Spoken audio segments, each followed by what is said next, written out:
हमको पढ़ना है formation of image of an object by two plane incline mirrors. दो मिरर होंगे एक दूसरे से इंक्लाइन रखे होंगे, उनके बीच में कुछ ना कुछ एंगल होगा। तो देखिए, कंसीडर द सिचुएशन, सपोज एक मिरर ये है, एक मिरर ये है।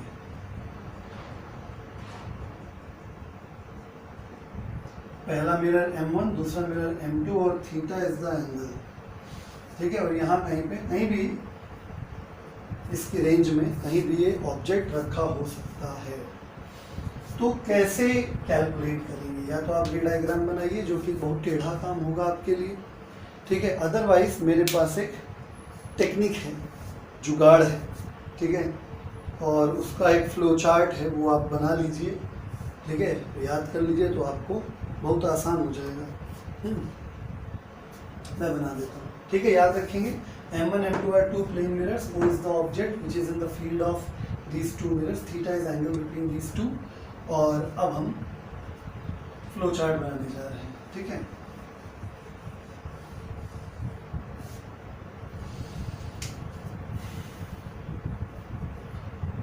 सबसे पहले मतलब हेडिंग आप डाल दीजिए, method of finding number of images formed by two inclined plane mirrors, ठीक है। चलिए, इसके लिए सबसे पहले क्या करना पड़ेगा? फर्स्ट स्टेप, आपको कैलकुलेट करना है। क्या कैलकुलेट करना है? कैलकुलेट आपको करना है एक number m। Calculate m is equal to 360 degree by theta. ध्यान रखिएगा, थीटा का वैल्यू आपको डिग्री में ही रखना है, ठीक है। m की वैल्यू 360 डिग्री बाय थीटा, ये कैलकुलेट करेंगे। जब आप s को कैलकुलेट करेंगे तो आपके सामने दो ऑप्शन आ सकते हैं। हो सकता है कि वो इंटीजर है और हो सकता है कि वो फ्रैक्शन भी आ सकता है। तो मैं पहले फ्रैक्शन वाला काम निपटा के ख़त्म कर देता हूँ। फ्रैक्शन का मतलब ये हुआ कि एग्जाम्पल के तौर पर अगर मैं देखूँ तो फॉर एग्जाम्पल ले लेते हैं। मान लीजिए कि आपने कुछ ये कैलकुलेट किया, कोई भी एंगल आपको दे दिया गया, आप अभी हम सब सारे कराएंगे, आपको हर पार्ट का एक एग्जाम्पल आपको करा देंगे, समझ में आ जाएगा। फिलहाल आप ये समझिए कि मान लीजिए कि फॉर एग्जाम्पल m की वैल्यू आ गई 2.6। तो इस कंडीशन में आपको क्या करना है? इस कंडीशन में आपको इंटीग्रल पार्ट लेना है सिर्फ। इसको GIF कहते हैं, ठीक है, ग्रेटेस्ट इंटीजर फंक्शन। यानी कि अगर 2.6, 2.8, 2.9, 2.1, 2.3, 2.2 कुछ भी लिखा हुआ है, आपको लेना सिर्फ उसका इंटीग्रल पार्ट है। यानी कहने का मतलब ये है कि m इक्वल टू 2.6 है तो आप सिर्फ 2 लेंगे, 2.7 है 2 लेंगे, 2.1 है 2 लेंगे, 2.3 है 2 लेंगे। आई बस समझ में? यानी फ्रैक्शन की कंडीशन में आपको number of images n is equal to मिलेगा नंबर ऑफ इमेजेस n, ठीक है। नंबर ऑफ इमेजेस आपको मिलेगा कितना? GIF of n। ये जो ब्रैकेट लगा हुआ है ये GIF फंक्शन है। मैं लिख देता हूँ, ग्रेटेस्ट इंटीजर फंक्शन, ठीक है। ये जब आप हायर क्लासेस में जाएंगे, ठीक है, या कॉम्पिटिटिव एग्जाम की जब तैयारी करते हैं तभी पढ़ाया जाता है। अब इंटीजर सेक्शन में आ जाते हैं। इंटीजर में दो पार्ट हो सकते हैं, या तो इवन आएगा या तो ऑड आएगा, ठीक है।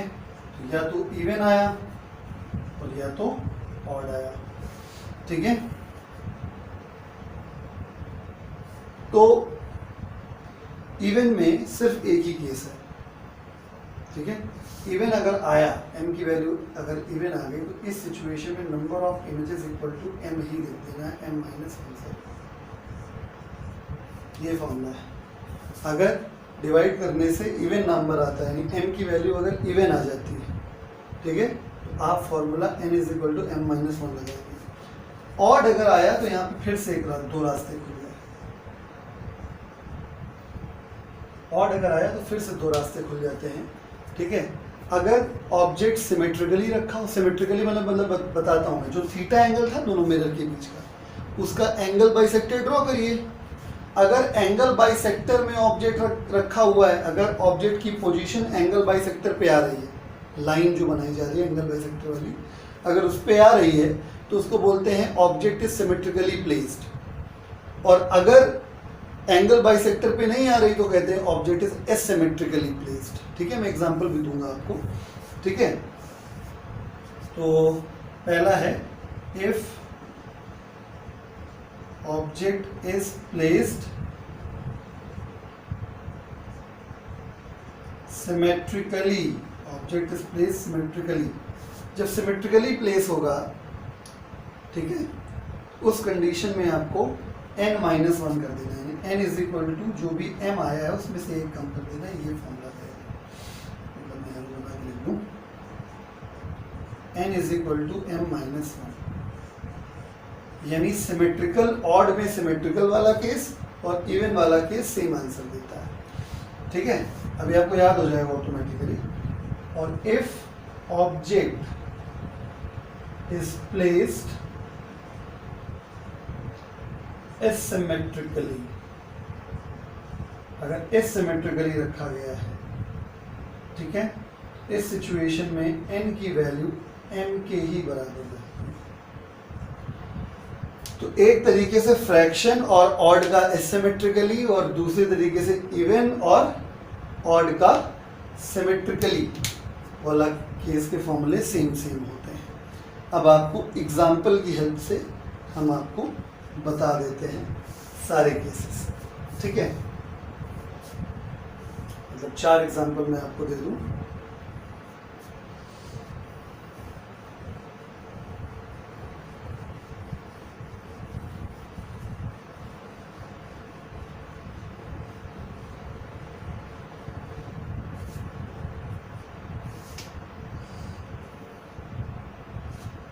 देखिए, एग्जाम्पल नंबर 1, पहला एग्जाम्पल, मान लेते हैं कि थीटा का वैल्यू आपको क्वेश्चन में दे दिया गया कि थीटा का वैल्यू 70 डिग्री। तो आप क्या करेंगे, सबसे पहले m निकालना होता है, तो m is equal to 360 degree by 70 degree, 7 0 0 cancel हो जाएगा। m इज इक्वल टू 35.7.1 और उसके बाद 28 समथिंग 5.14 के आसपास आ जाएगा। जब ये 5.14 के आसपास आ जाएगा तो it is not a integer. अगर ये इंटीजर नहीं तो फ्रैक्शन है। हेंस इस कंडीशन में जो नंबर ऑफ इमेजेस आती हैं वो GIF ऑफ m आती हैं। इस वजह से n इज इक्वल टू, अगर हम 5.14 का GIF करेंगे तो ये सिर्फ 5 आ जाएगा। तो ये हमारा आंसर हो गया। फिर हमने आपको सेकंड केस का एग्जांपल देना है, एग्जांपल नंबर 2।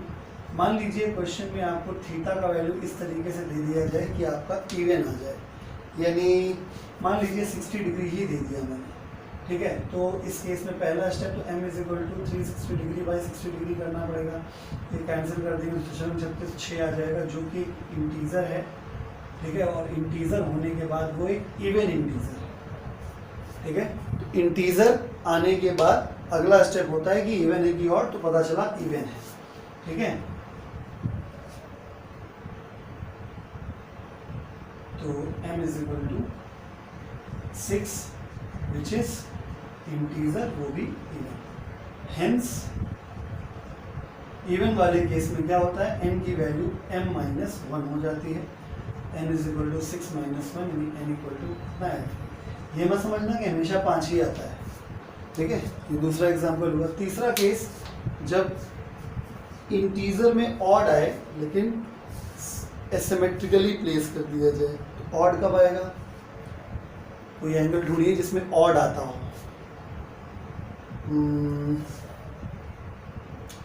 2 से करेंगे इवन, 20 से करेंगे इवन आएगा, है ना। बताइए कोई ऐसा एंगल ढूंढे, जब तो मैं रख कर रहा हूँ, कोई ऐसा एंगल बताइए जिसमें 360 से डिवाइड करने पर ऑड आता हो। चलिए 72 डिग्री, 72 डिग्री, ठीक है, 72 डिग्री। तीसरा एग्जांपल आपको मैं दे रहा हूँ, एग्जांपल नंबर 3। गिवन है थीटा की वैल्यू 72 डिग्री और ऑब्जेक्ट को रखा गया है ऐसा symmetrically, that is on the line of angle bisector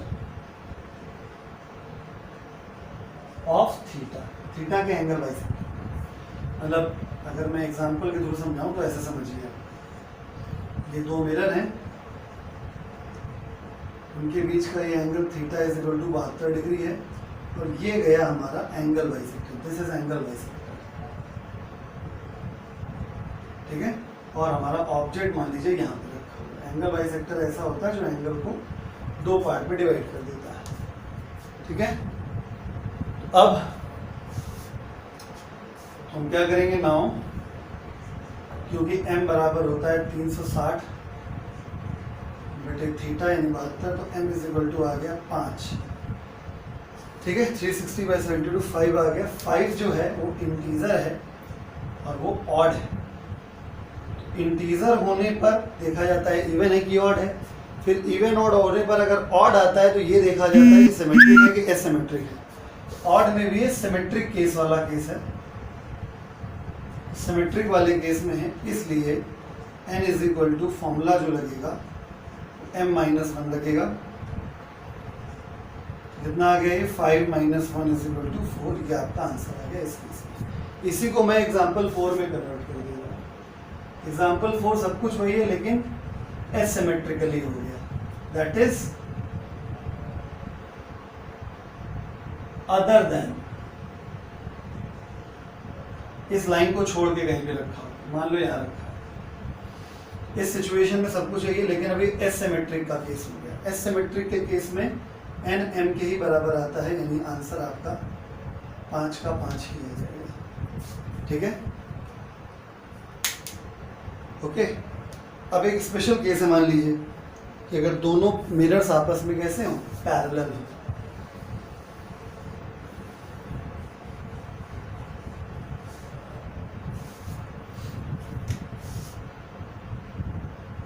If both mirrors are parallel, that is theta का वैल्यू 0 डिग्री। तो क्योंकि m बराबर होता है 360 डिग्री बाय 0 डिग्री, तो डिवाइड करें समथिंग बाय 0 इज इन्फिनिटी, तो m की वैल्यू कितनी आ गई, इन्फिनिटी, यानी that is a large number